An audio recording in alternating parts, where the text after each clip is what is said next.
21 नवंबर 2020 को संपूर्ण कंचनपुर उपखंड को संयुक्त आंदोलन समिति मिजो कन्वेंशन नागरिक सुरक्षा मंच। यह नागरिक सुरक्षा मंच यही है जो उससे पहले स्वास्थ्य समिति कमेटी के नाम पर बांग्लादेशियों को महारानी कंचन प्रभा देवी ने जगह दी थी, यानी कि यह नागरिक सुरक्षा मंच बांग्लादेशी है। इन्हीं बांग्लादेशी द्वारा अनिश्चितकाल के लिए बंद कर दिया गया था। मिजोरम के पूर्व विस्थापित लोगों के विरोध में नागरिक सुरक्षा मंच की एक टीम ने 21 नवंबर 2020 को फायरमैन विश्वजीत देववर्मा को मार दिया है। 13 दिसंबर को मुख्यमंत्री विश्वजीत देववर्मा के परिवार से मिलने रविवार सुबह 11:05 बजे खटिकारा में 29वें असम राइफल कैंप के हेलीपैड पर उतरे। मुख्यमंत्री ने स्वर्गीय विश्वजीत देववर्मा की पत्नी को 2.5 लाख रुपए, उनकी मां को 1 और 2.5 लाख रुपए का चेक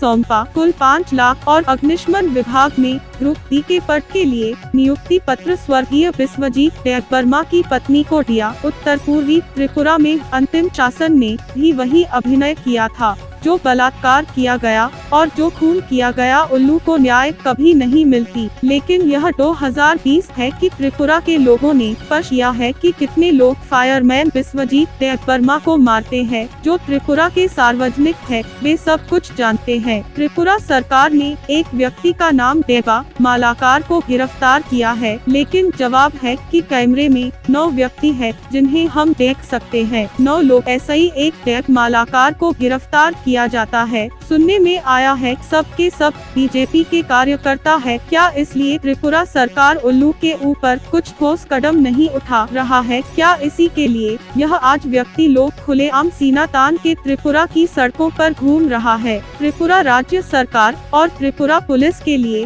बड़ा सवाल।